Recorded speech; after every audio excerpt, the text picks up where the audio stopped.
Well, good afternoon and welcome. It's Wednesday, it's webinar time. It's another in our series of Wednesday webinars. And we have a good one for you today, really industry specific on food service finances with Tom Bruce, and we'll get into Tom's introduction in just a few minutes.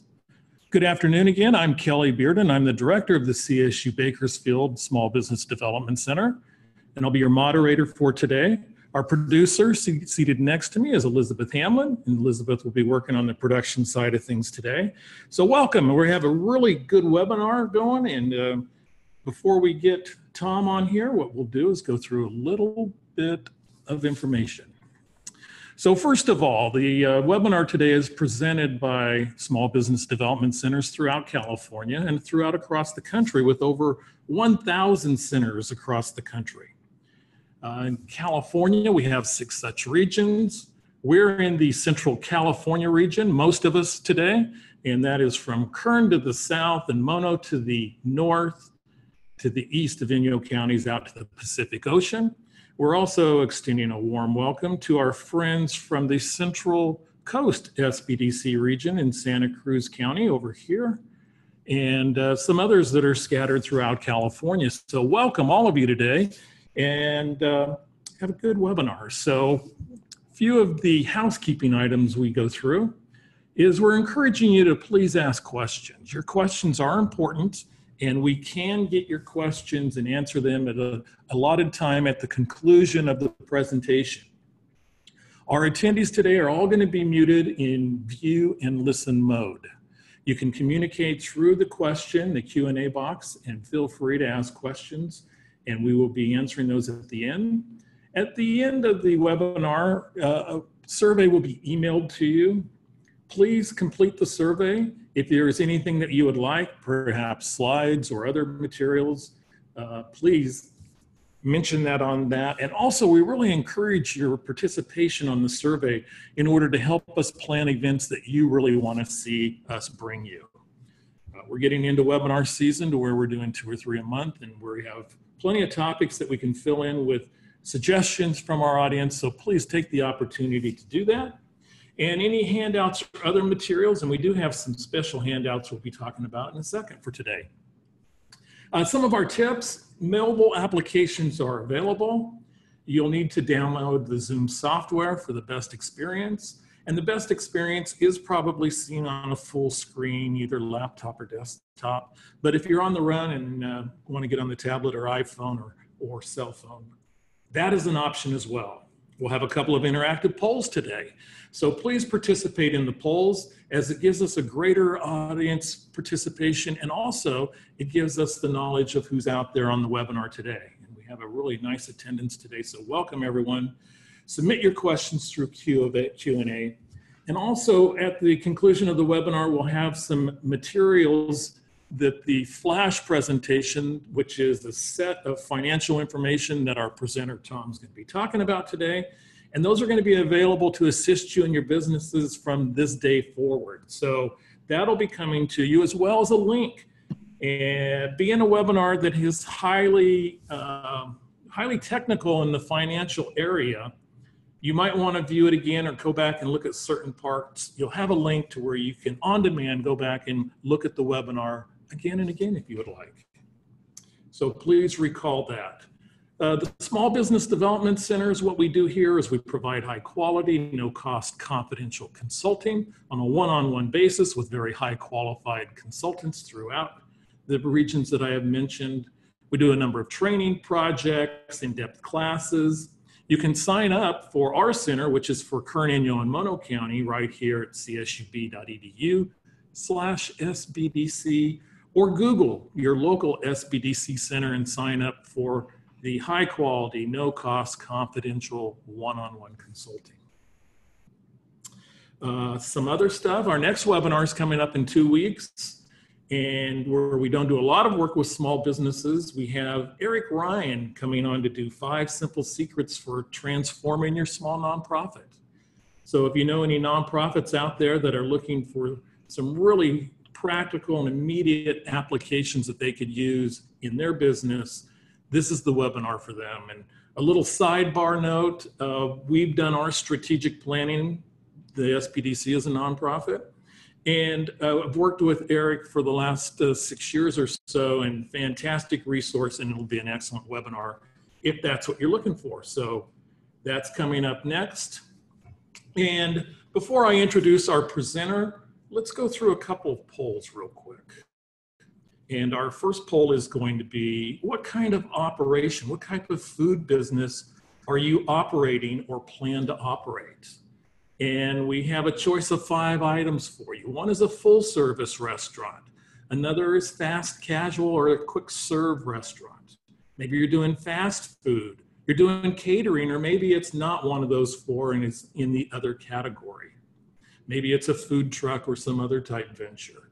So got a lot of others coming in. People are jumping in and voting, and fast, we're up to about 40%. So I'm assuming that's going to be more institutional food truck businesses that aren't actually in the restaurant industry, 42% right now. Everything else is split between full service, fast casual, and catering. What we're going to do is we're going to close the poll in just another couple seconds, give you about 3 or 4 more seconds. And we're going to close the poll right now. And we're going to share the results with you. And we're going to see that 40% of you are on other. So apparently my poll question wasn't as good as it will be next time. And we also have a number of full service and fast casual restaurants, which are half of the audience, some catering, and just a small slivering of fast food operations. So thank you for participating there. And we're going to now launch another poll.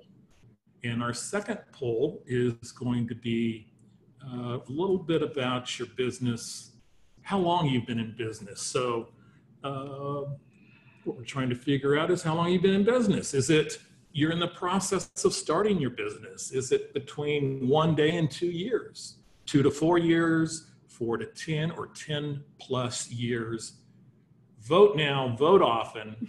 About half of you are in right now. We'll give you another 5 or 6 seconds to actually, it looks like right now, we have a lot of people that are in process of starting, about a third, and about a third of you have been in business for 4 to 10 years. So just another second or 2 on this, and we'll close this poll. And the poll has ended, and it looks like sharing the results with you. As you see, a little more than a third of you are in the process of starting that business, and we want to get a good start with the finances that are out there. 25% have been in business less than 2 years, so 6 out of 10. And then a lot of you also are in that 4 to 10 range. So thank you for participating, and we'll get on with the show.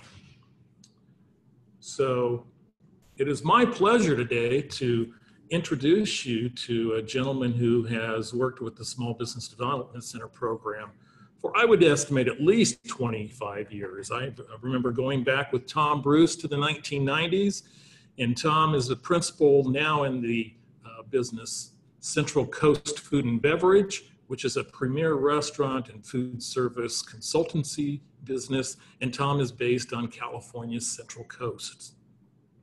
He spent a lot of years of actually doing consulting and working with businesses, and he specializes in a variety of actual food programs, menu strategies, sanitation, and other things. Expert in the P&L and forecasting and financial, as you're about ready to find out, but also in kitchen layout and costing and other areas such as minimizing risk and inventory control. It's a pleasure today to bring in Tom Bruce as our presenter. Tom, welcome. Thank you for being here. It's great to have you. And take it away, Tom. Thanks, Kelly. As Kelly said, I'm Tom Bruce. I'm your presenter for today. And my background started in the kitchen and has kind of morphed into a number of different areas as we launched our consulting business and kind of tried to keep up with the demand for new and innovative operating systems, training, and et cetera. I also taught for 25 years at American River College in the culinary program there. And today we're going to start with, this is actually my first webinar, so please, please give me a break, hang in there with me. We're converting one-day workshops into short bite webinars. And we're going to start out with how to manage your profit and loss statement. The second part of this is the how to cost out your menu items. And if we do a second one based on interest, that would be our next topic. So when we look at the common problems that we have with the P&L statement, this is often caused because we're using an accounting firm that is using a program like QuickBooks, which is a fine program. However, it's not specific enough for us in restaurants.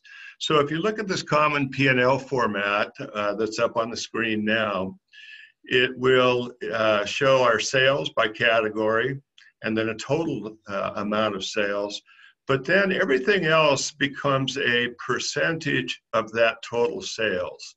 And this is great for tax purposes and some of the other things that we need our P&L for.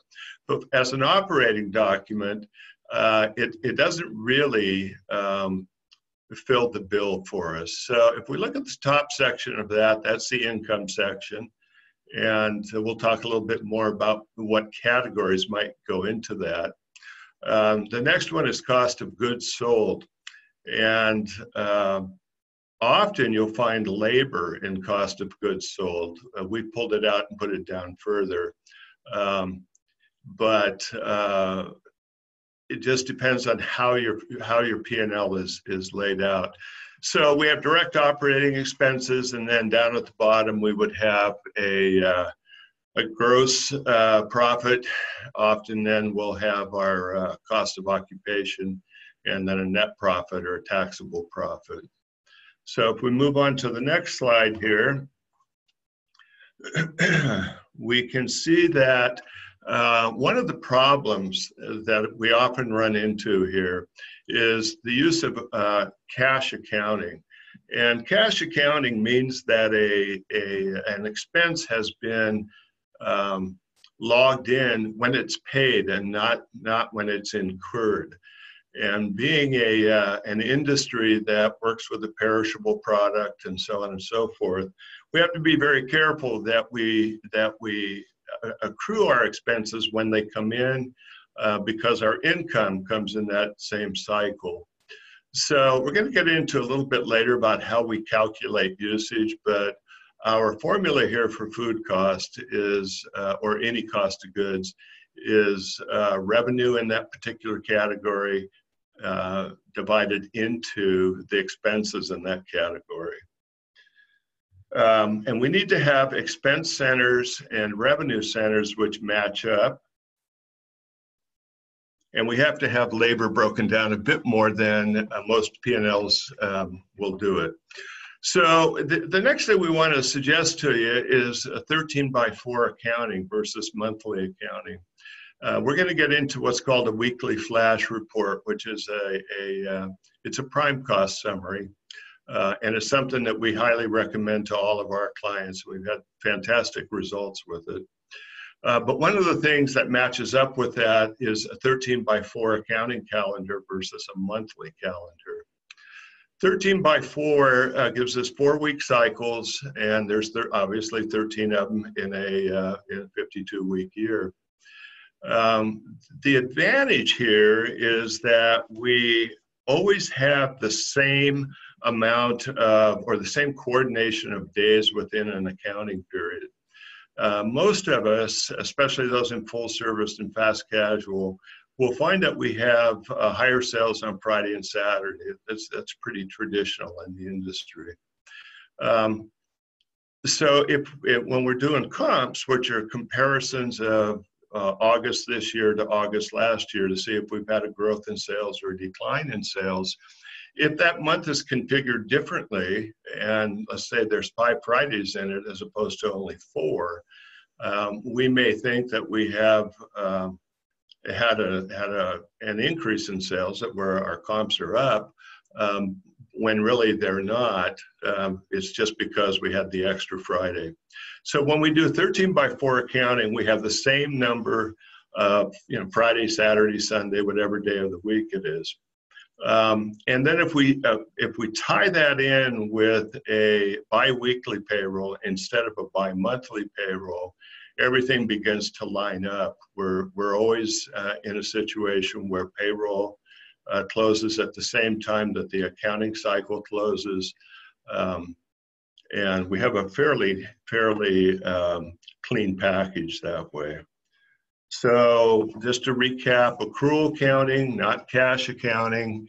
And remember, one of the things that we often have a problem with clients and attendees at workshops is that they feel like they can't go to their accounting company and say, this is how I want it done. And often accounting companies are not really excited about changing the way they do business. But they work for you. So you need to remember that. And if you want 13 by 4 accounting, their job is to put it together for you. If you want biweekly payrolls and not bi-monthly, then that's also their job. So remember that you need to take control of this situation and get it to where you want it to be. So let's move on here to the recommended format. Going back to revenue centers. So here you see we have food sales, which food is obviously a revenue center. Those of us who are in full service, or even some of us in fast casual, will also have alcohol sales. And in some cases, we have retail sales. Now, retail sales may be goods, baseball hats, t-shirts, autographed footballs, whatever it might be. But it also might be things that really don't have costs associated with them. If we have a meeting facility, but we're not serving food and beverage, we're just renting out the facility for a meeting, that could go under our retail sales, or we could have another revenue center for that.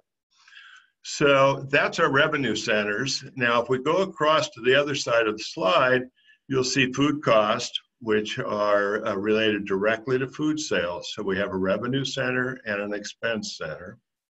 Alcohol sales and alcohol costs. So again, revenue to expense. And we have the same situation with retail. And then we have to put prime cost or labor cost in there to get to our prime. So when we talk about labor cost, there are 3 subcategories to that. There's management expense, which is generally salaried people, but it could also be hourly. There's hourly employees. And the third piece of that is payroll related, or sometimes called payroll load. And in California, that runs about 18 or 19%. If you don't add extra benefits on, like healthcare insurance and so on and so forth. So the only controllable part of that labor bundle is hourly labor. The payroll related is fixed, and in most cases our salaried management expenses are fixed. So what we really want to focus on here is prime costs. And prime costs are the major bundles of controllable costs that we have. And we can impact those on a daily or weekly basis. And a prime cost target from almost all concepts is about 58%. If you're up in the low 60s or above, generally you're not going to make a profit unless you have a very sweet deal on your occupation cost or something like that. But prime costs can fluctuate. Sometimes you'll have a higher food cost and a lower labor cost. And we'll talk about that in just a minute as well. Can we move to the next slide? Okay, so on the right side of the screen, we've taken the normal format, which is over on the left, and turned that into into a recommended P&L format for you. So if you look at the top, we have food and beverage sales, alcohol sales, and when we say food and beverage, generally we put non-alcoholic beverage sales in with food, alcohol sales and retail sales. Now, in some cases, especially if we do a pretty strong bar business, we'll want to create subcategories under the alcohol sales. So you might have beer sales, wine sales, and hard alcohol. And of course, the hard alcohol, when we go to cost, is also going to include mixers and limes or whatever it might be that goes into making a hard drink, to making hard drinks. Come on, Tom. So in this case, we kept it simple, but we break those income categories down under alcohol because each of those categories has a dramatically different cost of goods associated with it. The most profitable sales in alcohol are hard alcohol, and those will generally run 14 to 16%. Beer programs are pretty profitable from a percentage outlook, and they, depending on whether we're doing bottle or tap or whatever, those usually come in the 24, 25 range. Wine has a higher cost of goods in general, but it also has a much higher contribution margin. So we may have a pouring cost in wine. This is wine cost in comparison to wine sales of up to 40%. But the value of selling a bottle of wine over selling an alcoholic drink is pretty strong. So, and then you look at the bottom, we have the total cost of goods. And then we go into labor, and we want to keep labor up at the top part of your P&L. Often it gets kind of pushed down into the direct operating, and it's too big an expense to do that. So you'll see how we've broken it down into management salaries, taxes on management, because they may have more benefits than your hourly payroll, taxes on hourly, and then the total hourly payroll, and again, the total hourly cost, our total labor cost. So now you can see we're looking at prime cost in relationship to total sales of $40,000. We're going to get a little bit more detail into that later. Over on the right side, you'll notice that we've gone into detail here, and these are often called general ledger expenses, but this is the details of all of our direct operating categories. Can we go to the next slide? The last page here shows us what's referred to in the industry as the split. So when we generate sales, we want to look at how those sales are generated. So you see that we have total sales or total income of $40,000. Of that, $26,000 or 65% of all sales was food. 10,000 or 25% of all sales was alcohol, and then retail sales makes up the last 10%. We track the split for a number of different reasons. If our alcohol sales tend to drop down, or food sales start to gain a bigger part of the split, we're going to have a different prime cost. So we want to keep an eye on that, kind of keep it in balance. Now this slide shows us actually a much better viewpoint on cost of goods sold. So when we talk about food and beverage costs, that's actually food and beverage usage. And we calculate that, and we'll have the formula later on in the presentation, but we calculate usage in a category with a pretty simple formula. It's beginning inventory plus purchases minus ending inventory. So what we had to begin with plus what we purchased minus what we have at the end of that time period. And that's the actual amount of food that we use to generate those sales. Same formula, of course, with alcohol and retail. So this kind of dispels some of those things that a lot of operators don't want to make purchases towards the end of an accounting cycle because they think it's going to make their food costs go up.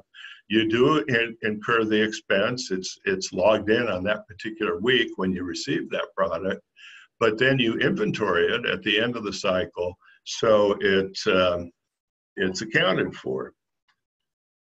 All right, we're going to move on now to expand it down a little bit with labor. We talked about cost of goods, and here you can see that we've got percentages added in here on the P&L. And I would recommend that you always try and incorporate percentages. So when we look at the food and beverage costs, once again, that 8580 is 33% of 26,000. So be careful that you don't end up dividing food and beverage costs by total sales, because then you'll have a deflated cost of goods. This is a real common problem. I have operators that are great operators. They've been in business for 20 years. I wouldn't argue with them about most of what they got to say. But when they start telling me they have a 9% pouring cost or a 22% food cost, immediately I know that their accounting firm is incorrectly calculating that. So then we go to labor, and once we get past the cost of goods, all of our expenses are divided by gross revenue, or total revenue, our income figure up there. So then QuickBooks works fine for you. So we can see here that management payroll was 7% of total income. Hourly payroll with benefits was 18% or almost 19%. And when we put those together, we end up with accurate costing. Yeah, next slide, please.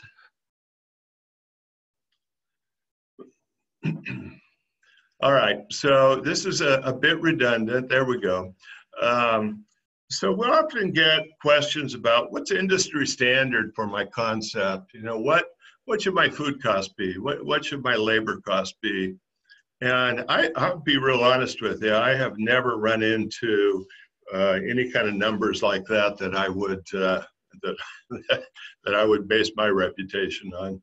So what we want to illustrate here is that the reason we focus on prime costs is the difference in conceptual cost mixes, if that makes sense.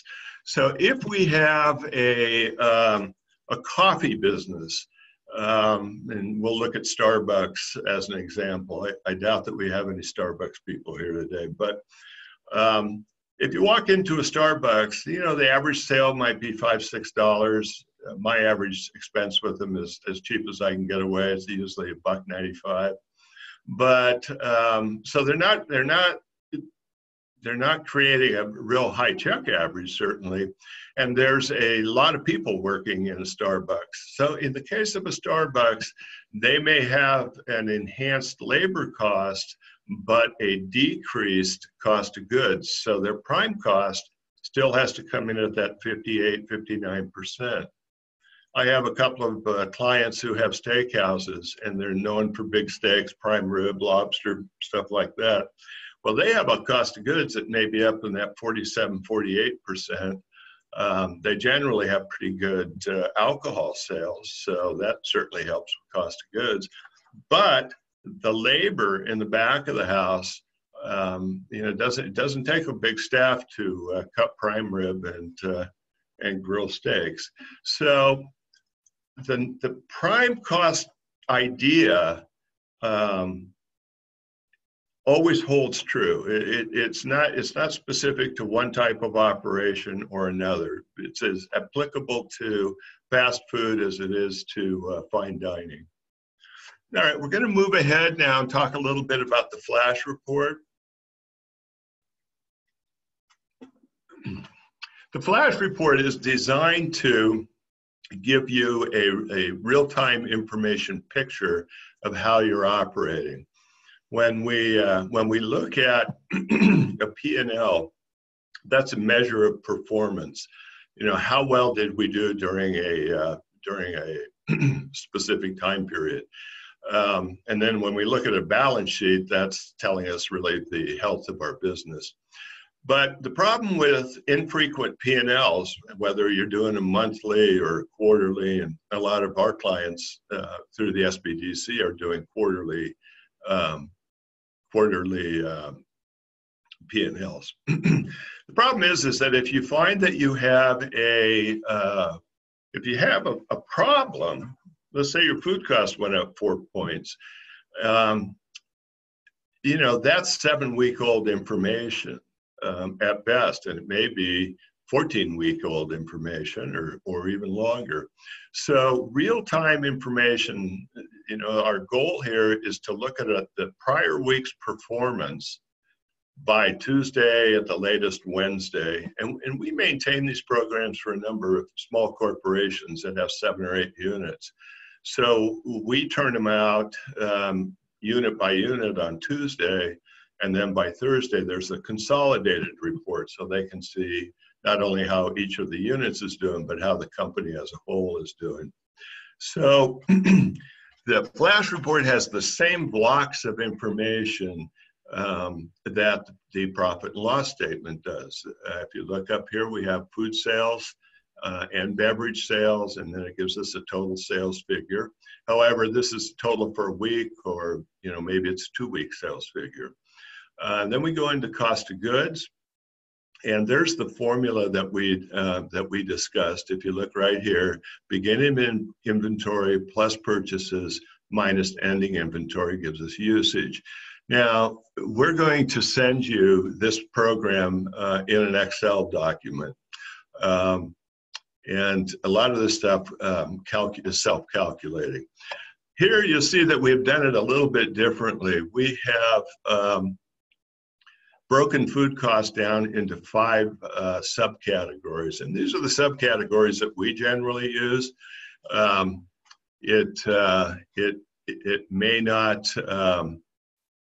It may not be appropriate in that particular order for you. If you're a vegan concept, meat, seafood, and poultry might all be on one line. But the idea with having compartmentalized food costs like that is that if we go up 4 points over a week, we can go back and see which of those categories increased by 4 points. So, you know, if we had a hit on red meat of 4 or 5 points, then we know we have a problem with red meat. Now, the first thing we'd want to do is go back and see if we had price changes from our vendors, if there was a significant increase, if we could justify it with that. The other thing that could have happened is that for some reason our sales mix changed. So we spent more on meat, but we would have to have spent less in one of the other categories. So our seafood and poultry should have been lower, at least in the world of proteins. If none of that works, then generally the next thing that we go after is an inventory error. And this is very common. And it can really throw your numbers off. If none of that's happening, you've got a cost control and internal problem that you better figure out. Beverages, we did the same thing. However, actually, the non-alcoholic beverages would have gone up in food, and we would have broken down the beverage sales by category. And then we break down, so your cost of goods, you have a total cost of goods on that line. And then we go into the labor that we talked about. And then you'll see that we have a total prime cost. Now, in this case, it's 67% of sales, which is easily 10 or 12 points higher than it should be. So labor is a big nut for almost all of us. Because we're faced, especially in California, with increased minimum wages, no tip credit, so on and so forth. which I think is one of the reasons we're seeing a movement away from full service into fast casual. Many of our clients now are fast casual franchise groups, and that's all to try and beat the labor movement. We have one more slide here on how to calculate sales. Can we go to the next slide?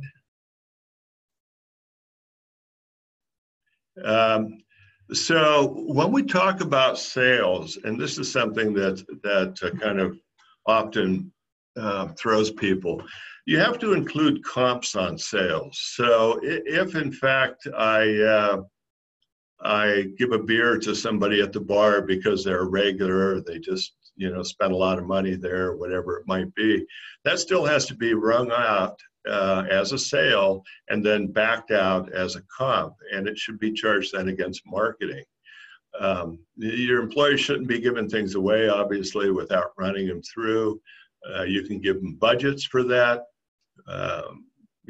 however you want to approach it, but it has to go through the system. Otherwise, your cost of goods and your labor will be inflated because it took labor and it took goods to make either that comp drink or that employee meal.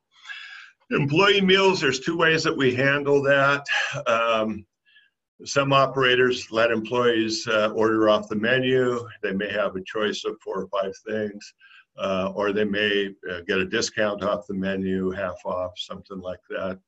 In that case, it still should go through again as a full sale and then be backed out and charged against employee benefits. If you use what's called the family meal, this is where the kitchen makes something and everybody eats it. It's not necessarily a menu item, but it might be. The easiest way to account for that is to give the kitchen a daily budget for that and deduct that out of purchases. So if you have a $150 a day family meal budget in your kitchen for a 7-day period, you'd pull out $11.50. Did I do that right? You can tell me later, okay? It does not include sales tax, and it does not include tips.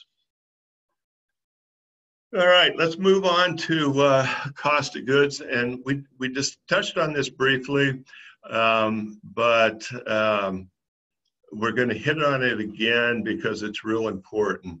Cost of goods, again, is usage divided by sales, and it's by revenue and expense centers. We want to keep food and alcohol separated. This will not necessarily be the case on a P&L that's done by an accounting group. And as we discussed before, the more subcategories, the more information we can generate, the easier it is to locate problems. And we can use both dollars and percentage points in here. I'm a fan of having percentage points every place that I have a dollar figure because it's just easier to be able to identify problems more quickly. We're going to move on to labor. And we just had to change this slide this morning, a long distance, so I think we have it now. When we're talking about budgeting labor, generally we will charge management labor against all sales. Our front of the house and back of the house labor can be categorical. You can charge it against food sales. However, servers sell both alcohol and food, so I'm not a big fan of that. If I want to create budget or I feel like I have problems in the back of the house or the front of the house, it's best to forecast sales, turn that into a labor percentage, and then into a labor dollar, and then schedule against that labor dollar so that you do it proactively. The cost of labor burden is automatically added in your program. I think we have it set at 18.9%. And then there's a reduced labor burden that's applied to tips. All right, we're going to go into the actual structure of this of the program. And this is the program that we're going to send you. Your first step is going to be to build an inventory document. Now, in our next webinar, when we talk about menu item costing and cost controls from that standpoint, there will be another column on this, but at this point, we're just kind of keeping it simple.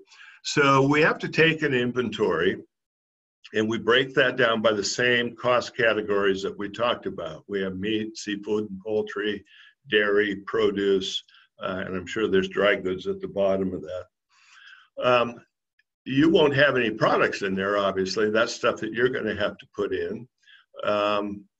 Then you're going to have to maintain the price points on this. So you might want to address price points every couple weeks, or take one category or one or two categories per week and update prices.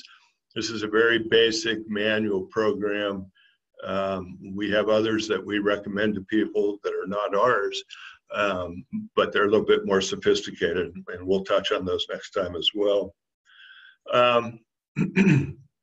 So the two things the two major points that we have to look at here is, how do we purchase an item? So if you look at the first item under meat, that's bacon, 14-18 count.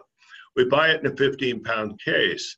However, usually when we inventory it, we're going to count pounds. So we have a per pound cost of $2.72. The $2.72 is going to calculate automatically, but you will have to update the price column on the purchase unit. So you have to decide with each unit how you want to buy it, and then how you want to count it. You might buy olive oil in 3 1-gallon cases, but almost always you're going to count it by the gallon or tenth of a gallon. So this is called the product master. So once you've done this, and this doesn't show up here on your action steps, but once you've done this, go to your vendors and have them restructure your invoices to match this document. Without any direction, generally, vendors will set up an invoice by pick area. So they will have dry goods, but then they'll have frozen. So if you're buying frozen chicken, it's going to come out of frozen as opposed to coming out of poultry and seafood. So create this document, give it to your vendors, especially broadliners, your US Foods or Cisco, and tell them that you want your invoices restructured in this sequence, and you want subtotals for each of the categories. So all the things that appear in your meat category are going to also appear in the meat category of your invoice. And we'll talk about why that's important on the next slide or two. Here's the inventory sheet that is built by the program. So once you've done the product master, this sheet happens automatically. And you can see as you fill in the units, that will calculate the value of that particular item, and then it totals out for you. The biggest problem that we have is convincing people that it's worthwhile to take inventory, and I can relate to that. I was in the industry for 25 years, and when I was a corporate chef, if I had to let a chef go, I made sure that inventory was done before I let him go, and that I had a new replacement in there before the next inventory. But there are some tricks to taking inventories here, especially in the Flash, that are helpful. Once you laid out your inventory document, try and lay out your storage areas in pretty much the same sequence, so that you're not running back and forth. There are areas in your restaurant that don't need to be inventoried. The condiments on the table are always about the same value, especially the servers build it up to a par at night. Your spice rack, You don't need to stand there and weigh spices. Just give it a value and carry it forward, or leave it out of the equation totally. So full inventory is when we go through and we count every item. And this is obviously the most accurate inventory, and it's going to give us the most accurate information. A more limited inventory is what I was just describing. There are areas in your restaurant that don't need to be inventoried. And then if you're a larger operator and you don't want to take full inventory, I would really suggest what we call the 80-20 approach. And these numbers, the ratio changes, but the point here is that you spend 80% of your dollars on 20% of your inventory. And for most of us, that's solid dairy and protein products.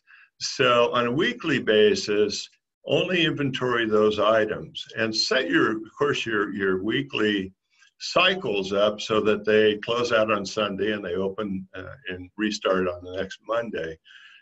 That way your inventory is at the lowest amount, and generally you have to do an inventory on Sunday night to place orders on Monday. So you're kind of consolidating that whole effort.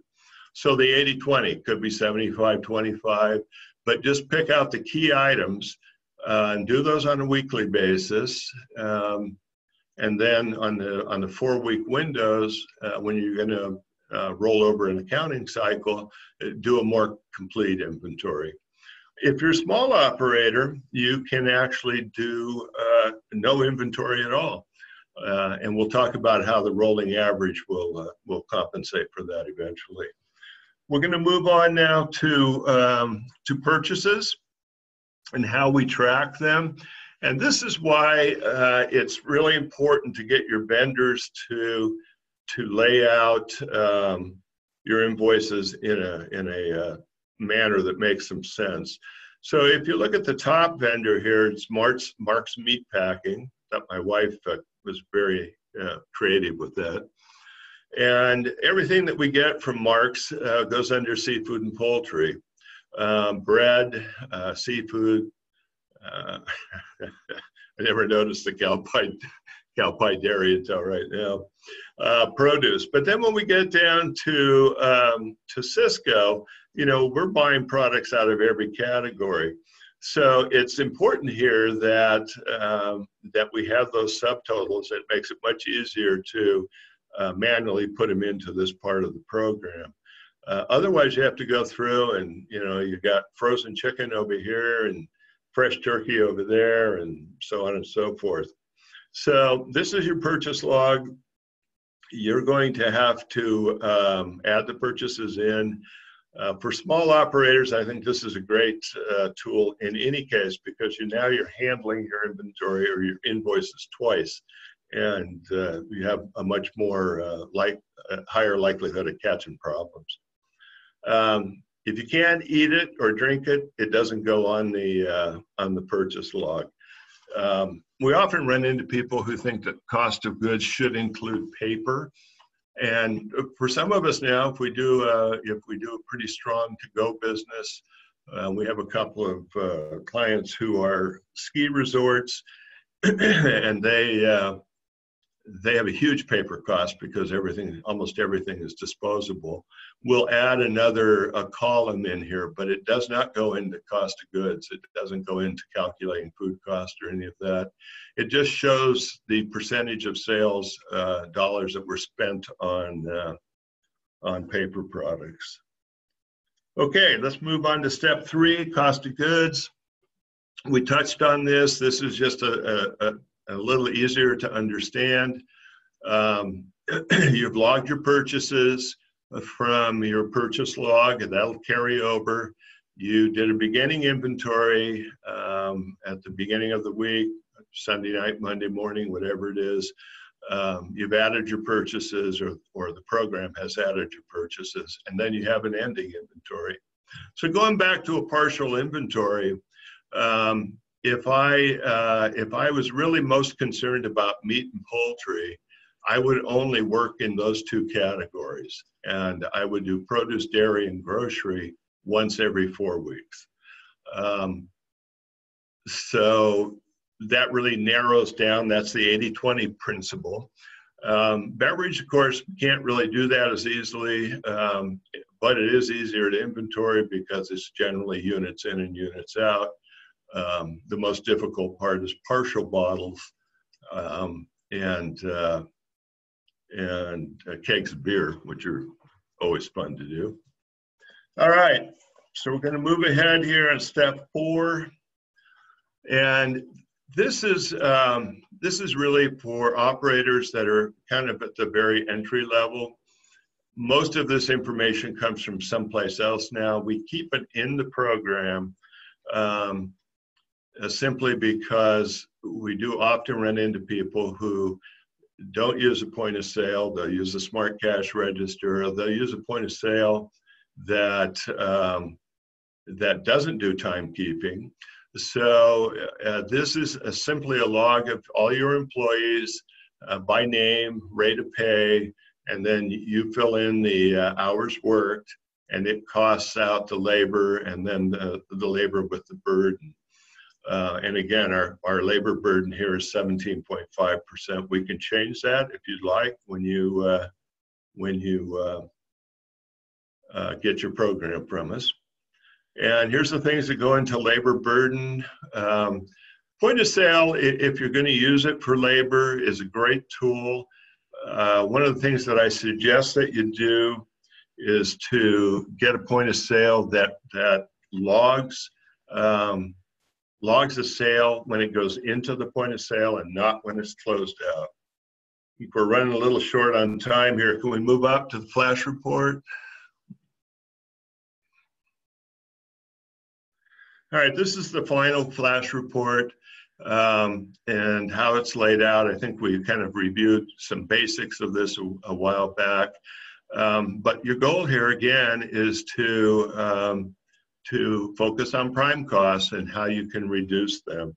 We normally see anywhere from 8 to 10 points reduction in prime cost after we put the flash program in. We have one last slide, which is the summary document, and this is the rolling average doc.